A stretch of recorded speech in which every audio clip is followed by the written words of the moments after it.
it probably wasn't just laughter. It probably wasn't just excitement or just, whoa, yeah, baby. I am thinking when all of you heard the same news that I did, that Brian Polian, LSU's 2022 Special Teams Coordinator of Doom, would be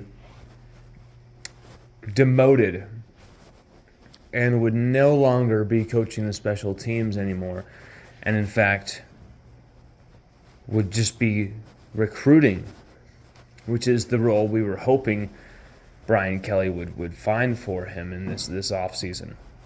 And it's happened. It's happened. And when I heard this news, I didn't expect, just everyone to be like, yeah, I expected a full-blown fan base-wide orgasm from this news.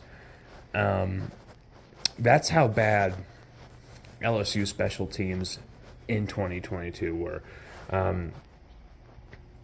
Really, it cost us, you could argue, 2 games. 1 game at least for sure. But I'd make the argument at least 2 games, just kind of overall total.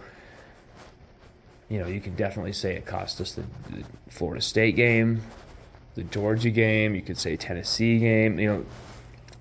These moments were huge and catastrophic in LSU's 4 losses this season. And throughout a lot of the season when LSU were down double-digit points, oftentimes there was at least 1, if not 2 or 3 special teams errors wrapped up in the whole milieu. So having Brian Polian gone is a great thing, because from the stories I've heard from the players who played for that guy in that locker room this season, it would have been absolutely egregious and frankly a professional sabotage on Brian Kelly's part if he were to keep Brian Polian in the job. I don't care about friendship. I don't care about, friendship is great. But friendship doesn't just win you games. Friendship doesn't just seal, everything you want in life. And Kelly, I think, is finding, after having Brian Polian be his special teams coordinator for the last 6 years, going back to Notre Dame 2017, this was a big deal for Brian Kelly to oust Brian Polian. And it seemed like it took some time for him to come to that conclusion. This was a decision we expected to come right after the conclusion of the season. And when it didn't, you wondered if it was going to happen. I know a lot of people are, I knew it was going to happen. No, you didn't. There's a lot of people who thought that Brian Kelly was just going to keep him because of their friendship. There were so many people who told me, there's no way Polian's going anywhere. There's no way Polian's going to be demoted whatsoever. There's no way Polian's going to lose a dime on that salary. So I'm sure there's a lot of people who are saying, I knew Polian was gone. No, you didn't. Let's be real and let's be honest with each other here, okay?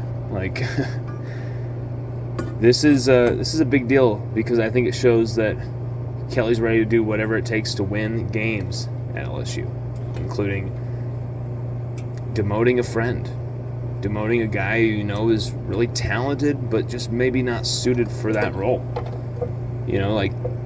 Now it maximizes what Brian Polian does best, and it gives a special teams coordinator a chance to actually turn that phase of the game into an absolute strength for LSU like it always has traditionally been.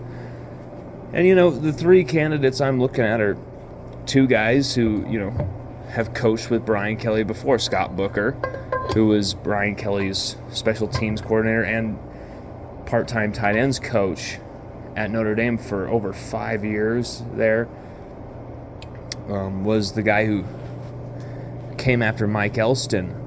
Another name on this list. Mike Elston went with Kelly from Cincinnati. He was there during the prime Cincy years. Into Notre Dame. Was there for Kelly's first, I think, season or two at Notre Dame before Mike Elston moved on, now coaching at Michigan, D-line coach at Michigan. I understand that, Scott Booker coaching safeties for the Tennessee Titans. Maybe he doesn't want to come back to the NFL. Maybe he doesn't want to coach special teams again. And, you got Mike Elston. He's coaching at Michigan. They just went to the college football playoff for, second year in a row? So, I think he's doing pretty damn good up there at Michigan. But could Kelly lure either of those guys? Those are probably the two special teams coordinators Kelly trusts the most on record. But don't forget about Greg McMahon, LSU special teams legend. I know it's an easy, McMahon is an easy name. McMahon was the easy name that everyone was going to throw out. Go hire Greg McMahon, go hire, because you know why? You know why he's such an easy name and it's such a cliche of, oh yeah, go hire? Because Greg McMahon is fucking good at his job. He was just damn good at his job. He literally made LSU's players embrace and get excited about special teams. It wasn't like, oh God, this is the phase that doesn't count, like this 2022 LSU team acted. They acted like special teams doesn't count, so who cares? And we lost our chances at a college football playoff in a year where we were owning Alabama, Auburn, Florida, Ole Miss, Mississippi State. We owned all of them. In a SEC title game where we put up 30 points on a two-time defending national championship historic defense with a backup quarterback, with two different quarterbacks throwing over 250 yards and multiple touchdowns each. That's a lost opportunity. That's a big lost opportunity. And you know why that was a lost opportunity? When you lose that game to Florida State because of a blocked field goal at the end and, missed extra points or missed field goals before. Punt muffs as well, back-to-back punt muffs in that game. Then you have the back-to-back kickoff muffs later that season. And, I'm not even going to mention the names because there's so many guys who fumbled on this team in special teams. There's so many guys who looked uneasy in special teams. I mean, when you have guys like Malik Neighbors and Jack Besh looking out of place on a football field, something's wrong. And that's what happened when they were playing on Brian Polian's special teams. They looked out of place on the football field. Something was very, very wrong with how the whole structure of that went. But really, this is a great thing for LSU, and I know Brian Kelly, once again, will make the right hire.